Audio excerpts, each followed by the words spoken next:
hope you're all good. Today, this video is running through your Christmas dinner from start to finish. It is packed with tips and tricks, so be sure to grab a pen and paper and jot them down as you go. I have gone into the detail of all aspects, from your turkey to your ham, your stuffing and all the rest. Now, I didn't have time to cook a turkey, so I was using a chicken as an example of a turkey in this demo. It's exactly the same method. You just cook your turkey obviously for a little longer. So I hope you enjoy it. If you have any questions, be sure to pop them in the comments below and I will answer them as soon as I can. So as I said, grab yourself a cuppa, a pen and paper, take your time. You're going to learn lots from this video and I really hope that you enjoy it. Okay, let's start with the ham first. This is the ham that I'm using. I got it in Super Value. It's my second time trying this. It is really, really good. And I also don't need to soak it, which means it doesn't have lots of salt in there. So this is the Irish Hampshire ham fillet. So what I have here is my ham pot. My ham pot is only used to cook the ham because it can cause a scum to stain your saucepans. So this is my ham pot and I haven't soaked this ham. I normally would, but I don't think you really need to as much as back in the day. Soak your ham, and I'm just going to pop this in here. I'm taking all the plastic off. I'm actually going to tie this up so it doesn't fall apart, so I'll show you how to do that. But before I do that, I want to show you what I'm putting into the ham pot. So you know I'm all about the flavour, adding flavour into normal ingredients. So what I have here, fresh cold water. I've got an orange, so I'm just going to cut that in half, pop that in the pot. And I have a red onion, cut that in half. I'm not even taking the skins off. Pop it in. We're going to bring this to the boil, and then I'm going to slow cook it for the few hours. It's not going to take long because it's quite a small fillet, but there's plenty there for us, and there will be lots for leftover for sandwiches, probably for 2 days. And that ham was $10.99, so that'll kind of give you an idea. Okay, it was 1.4 kg in weight, so just to kind of, if you need a little bit of help, 1.4 kg, that's gonna do 5 to 6 people, and no leftovers. Cloves, the garlic, just take the skin off and give them a good bash. Skin on, bash it, and then the skin just kind of peels off. And again, don't worry if the skin is in there. And I've got some cloves, so I'm gonna add 2 or 3 cloves in here. Whole cloves straight in, and for the sweetness I have some brown sugar, so I'm going to add in 2 tablespoons of that. If you don't have brown sugar, use white sugar. This is the same idea as cooking your ham in Coke. It gives that lovely sweetness.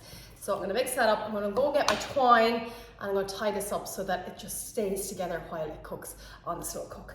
So yeah, I'll be back. Okay, I've just got some twine here and I'm not in any ways a professional at this.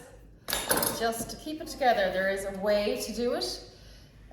So I'm going to go through the middle and tie that. Bring this around so you can see it. So just pull that tight. And then we're going to go around here. Just twist it, pull it tight. And this is just going to keep it all together nice and neat while it cooks. I don't really like to cook it with the plastic on. I don't think that's too healthy to cook with plastic. If you go to your butcher's to get your fillet, he will do this for you. Little added bonus of going to your butcher's. Well, I just had picked this up when I was in the supermarket. So that's it. So that's going to kind of keep it together a little bit better while it slow cooks, because it will fall apart. So that's it. Pop it in here. The exact same applies for your Christmas ham. And make sure, the water is literally going to spill out. Make sure the water covers the ham. At this point, if you're watching this ahead of getting your ham, make sure you have a pot big enough to fit your ham, so that on Christmas morning, you don't have your ham in a pot that's not big enough. So that's really important. Make sure you've got a turkey pan and a pot for your ham big enough. Lots of people cook their hams on a Christmas Eve, so that is something that you can do. So I'm going to bring this to a simmer, cover it with tin foil, and once it's simmering, into an oven. I forgot the bay leaf. Add a bay leaf if you have one. Into a slow oven, low oven, about 140. This is quite small. It will take maybe 3 or 4 hours.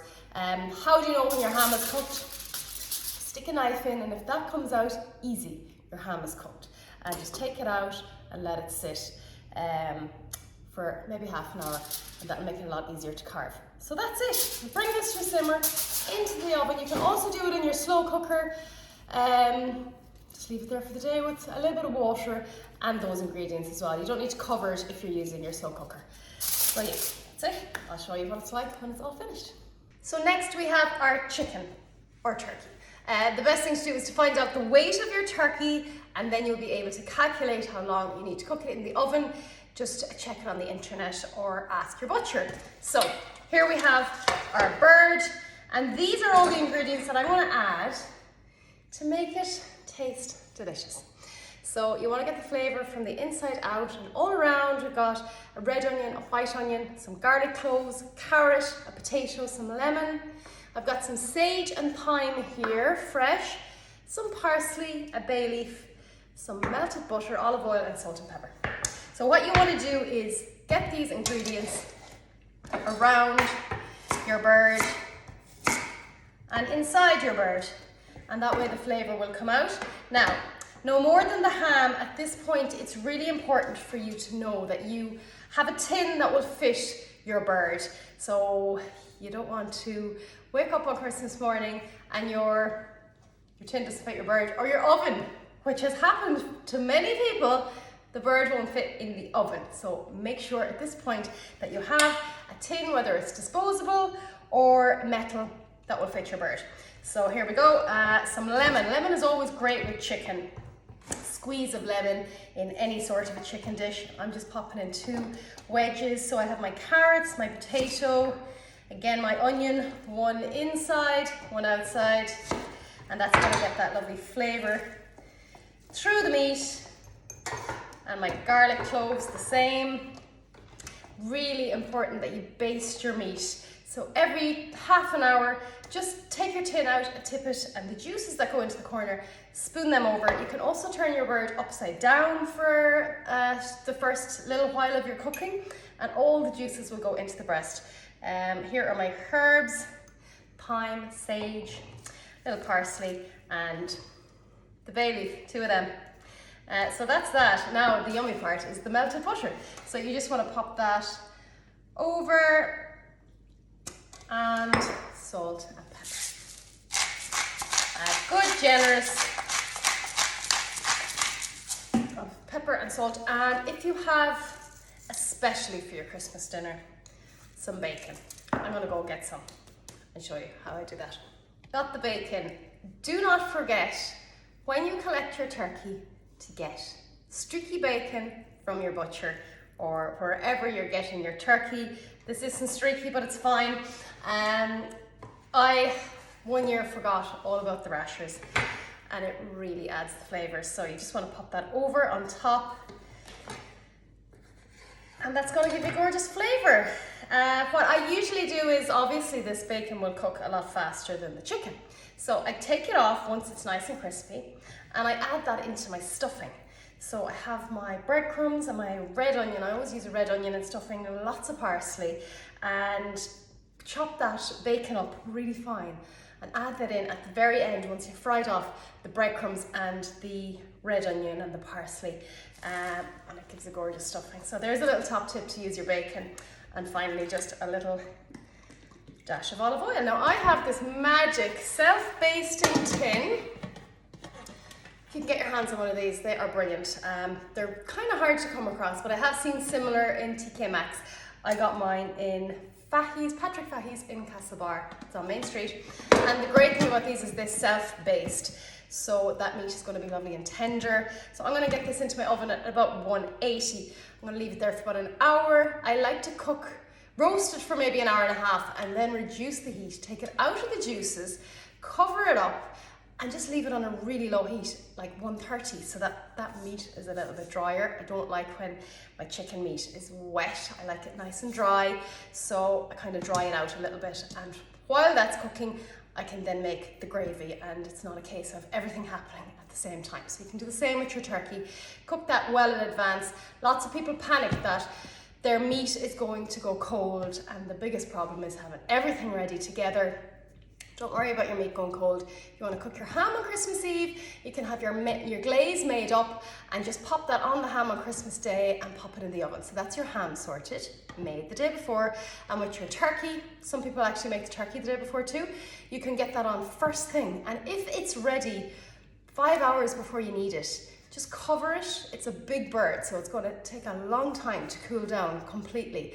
And remember to heat up. Once you're plating up, nice warm plates, have them in your oven so they're nice and warm, and you've got your potatoes and your veg, your meat is done, so you don't need to worry about that.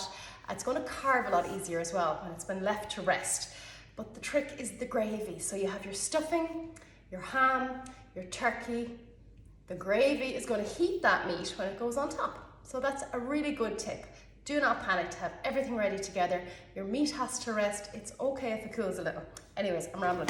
This is going in the oven for about an hour and a half, and then I'm gonna take it out, wrap it up on a low 140, make my gravy. I'll come back when I'm making that to show you how I do that. But exactly the same method applies for your turkey. Just get your weight and ask your butcher or check online with that weight. How long do you cook it for? Make sure you have a tin big enough to fit, and make sure your turkey and the tin will fit in the oven. So I will talk to you later on.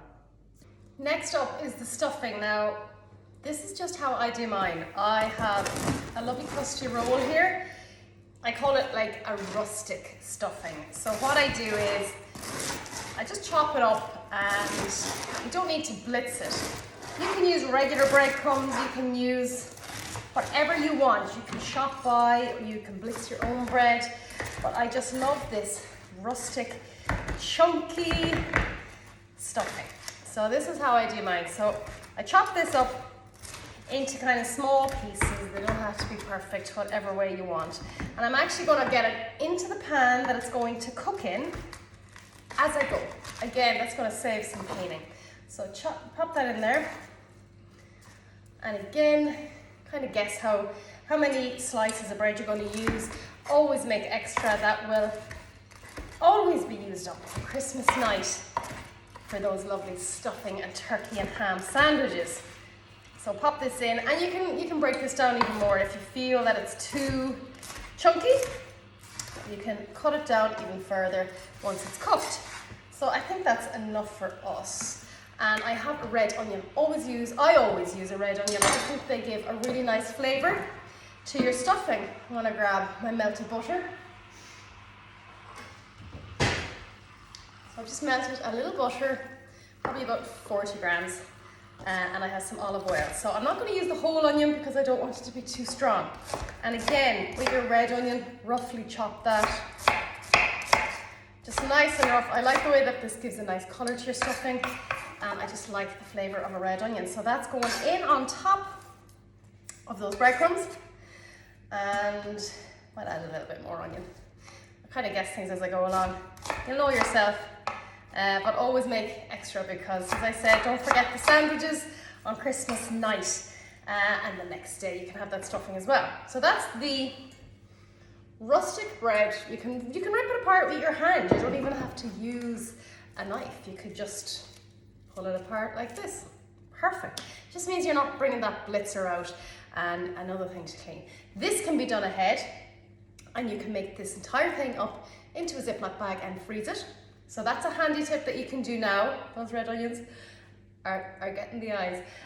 So next up, a good ingredient is pepper. So pepper is always really good to add to your stuffing. So lots of pepper and lots of parsley, fresh parsley. It's so good. Oh gosh, that's a strong onion. So we're going to chop this up and add that in now. Really gorgeous flavour. You can get the flat leaf or the curly parsley. I liked this one. It was a nice fresh one that I got there at Super Value. So that goes in on top. So you want to just mix that all up. Avoid the red onions. Mix that all up. So this is going to toast on your hob. And we're going to add in the butter and that olive oil. I'm doing this ahead. I'm not going to be putting this stuffing on for another 2 hours. But it's in the pan. All I need to do is turn on the heat. Mix that up. So lid on, that's it. I'm gonna pop this on the heat when I need it. Get that bread nice and golden. Toss it up regularly so that the onions don't overcook, you know yourself.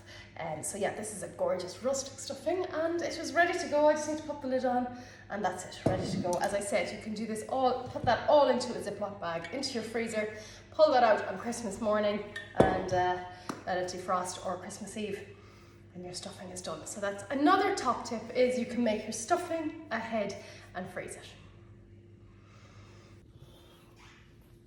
So next up, I'm going to talk to you about the vegetables, and if you can at all, do this on Christmas Eve. I usually do it Christmas Eve kind of morning, noon time, so that it's done and I can enjoy the rest of the day. So peel everything and soak in water. So I have my carrots here, peeled, chopped up and in water in the saucepan that they will cook in. So you literally just have to turn on the gas. I have my Brussels sprouts. With the sprouts, you want to take the outer leaf off. So cut the top off, because they will have a stem. Take the outer leaves away. You can cut across. I think it's more tradition that people do that. And leave them whole or half them. I will half them before I pop them in some salted water for about 10 minutes. I'll then pop them in a frying pan with a little butter and pepper and just get them nice and pan fried, I suppose. I just love sprouts, salt, pepper, sprouts. I don't need to add anything else to them. You can add garlic. I've seen walnuts, parmesan, oven bake them in parmesan, but I just would eat them without anything, a little bit of butter. So that's the sprouts. Again, have them soaking. Carrots. With the potatoes, I will kind of say one good sized potato per person. Peel them, have them soaking. The reason I say one is because people tend to make too much food. Remember, people have a starter. They'll have the turkey, the ham, the stuffing, the veg, the potato, the mash, the roasties, if you're having Yorkshire puddings, and then you need a little bit of room for dessert after. So I kind of go one per person, usually kind of works. I'm never left short with that rule. And then for the roasties, I'm going to cut them into quarters. Again, you can go maybe half a potato per person, so that's going to be 2 roasties. And I'm going to soak them all, and I'm actually going to steam my potatoes. And what I will do is I will steam, I know my roasties because they've been quartered, so they're going to steam a lot quicker. I'll take them out after about 10 minutes steaming. I'm going to toss them in some flour, salt and pepper. I'm going to get some goose fat, about a good tablespoon of that, on a baking tray and in the oven to melt it, and add those floured, steamed potatoes onto that baking tray, and that will cook while the bigger potatoes finish steaming. That way they're kind of all going to finish together. Whereas if I try to make a roastie this size, it's going to take way longer than the mash. So yeah, that's how I do it. And I always steam my veg, and again, I have that in the saucepan that it will be cooked in. So yeah, I do all of that on Christmas Eve morning. Get them on top of the hob. If you can do your ham on Christmas Eve morning, yeah. So get as much as you can done the day before or the 2 days before, and it will make the Christmas day a lot less stressful. So my ham is all cooked. It was in there for about 4.5 hours, and when you pierce it with a knife, you can see that removes easy peasy, so that is ready to go. Pop that onto a tin here. That I put some tin foil on because I'm going to make the ham glaze, but the ham glaze is real sticky and it can really stick onto your tins, which can cause a lot of scrubbing later on, which we don't want. So that's a handy little tip. Now for the glaze, I have a small little saucepan here. And first up, Dijon mustard, a good teaspoon of that. This is really sweet and sticky and lovely. Next, a teaspoon of jam. I have strawberry. You can use whatever jam you want. And I also have some brown sugar. So a teaspoon of that. Pop that in. I'm also going to add a little bit of honey. You don't have to, but it just makes it real sticky and sweet, which is what we want. So pop that in. As I said, not essential. As long as you've got some sweetness in there with that mustard. Now I have some cloves if you have ground cloves, that would be better, but I don't. So I am just going to get maybe 3 or 4, and I'm going to use my mallet. Also use a rolling pin or the back of the spoon. And I'm just going to get these down into a fine powder. This is going to give that lovely Christmassy flavour. That's it. In it goes. And mix that up. I'm going to get this on the heat and I'm going to leave it to get sticky and bubbly, and I'll be back when we're at that stage, and we can just then glaze our ham and pop it in the oven, and that's the ham done. So that only took about 2 minutes to get nice and sticky and delicious. So you can actually make this ahead too if you like, and just pop it into your fridge, pop it into a little dish, and then just glaze your ham when you need it.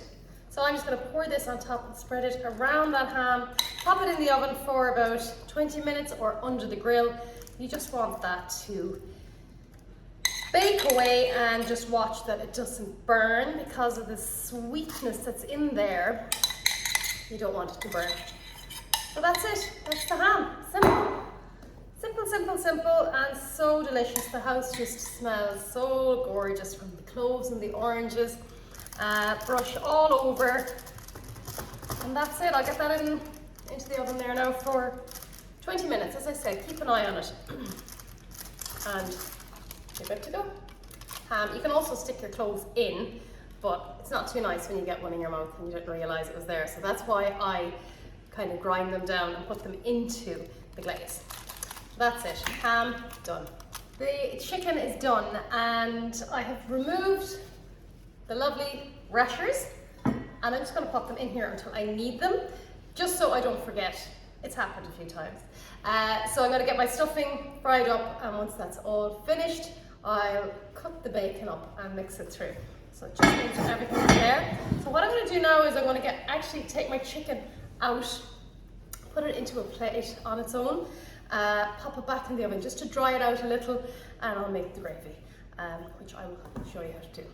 The gravy, what you want to do is remove the meat from the roasting dish. Now, a metal dish is always going to be better because it will hold on to the sticky bits that come out of the meat. A glass dish tends to not do that, and you can't put a glass on a hob, so metal is always good, and that's why I love this roaster. Again, all of those gorgeous onions and garlic, carrots and herbs and butter are not only going to give the flavour to the meat, they are also going to give it to the gravy. So what I am going to do, I can visibly see here there is a layer of fat. So I'm actually going to separate this, and there's 2 ways you can do that.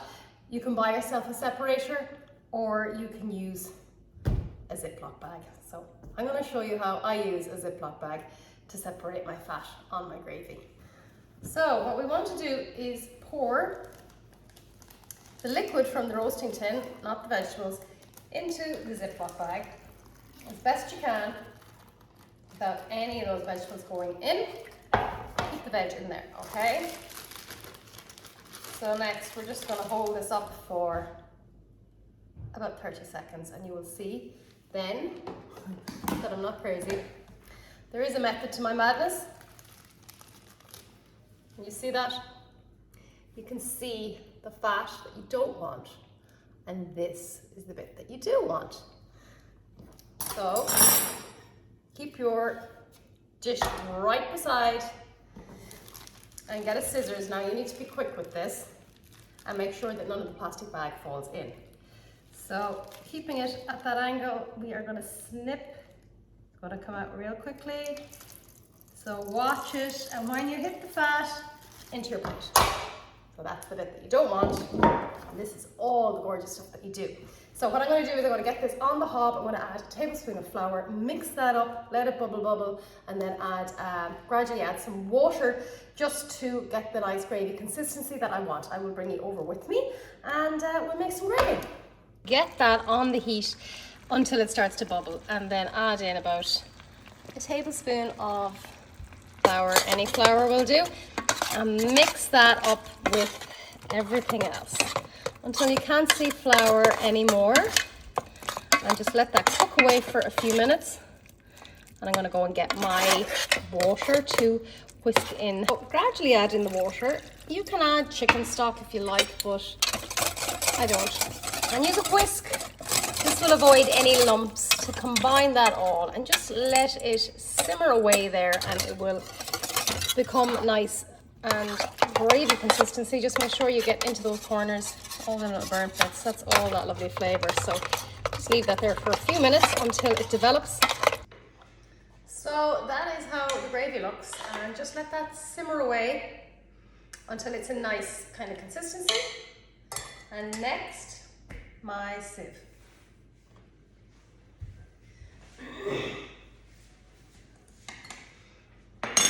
So we have let that simmer away there just for a few minutes to get a nice gravy consistency. I have a sieve and a saucepan because we want to make this while maybe the turkey's finishing off or the veg, and you want to have it in the saucepan just to reheat.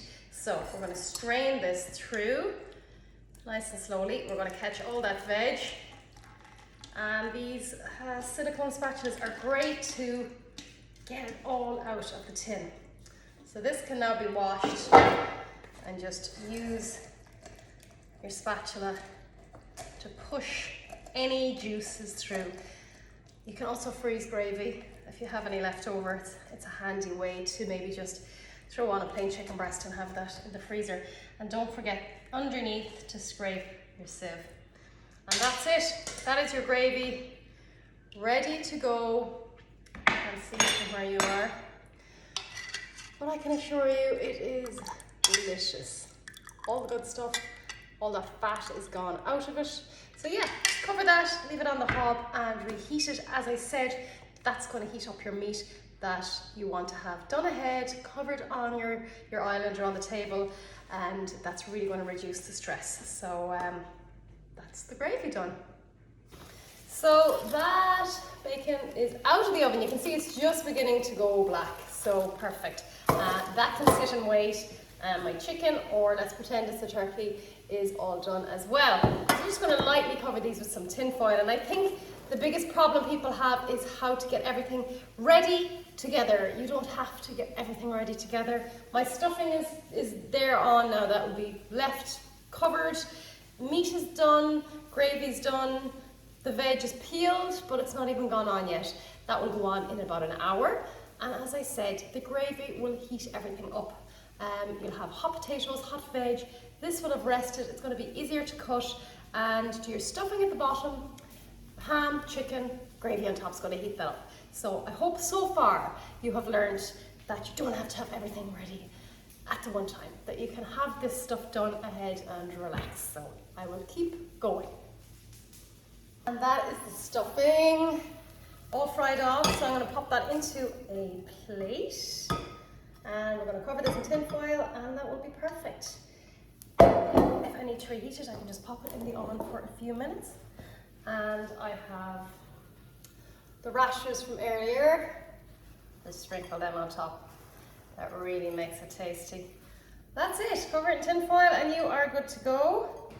That's done. And that is the stuffing all fried off. So I'm going to pop that into a plate.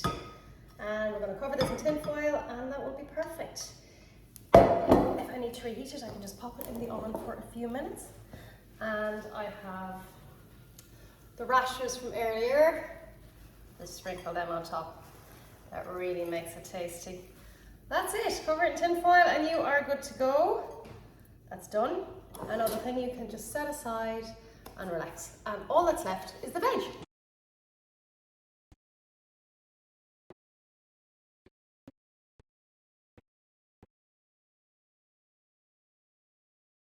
So I think I will sign off now. I think you can take it from here. I will show you a video of the finished dinner, but I really hope you found this helpful. Sorry it wasn't a real turkey, but it's exactly the same method that applies to a chicken as a turkey. So I hope you found it helpful. If you have any questions, pop them in the comments below.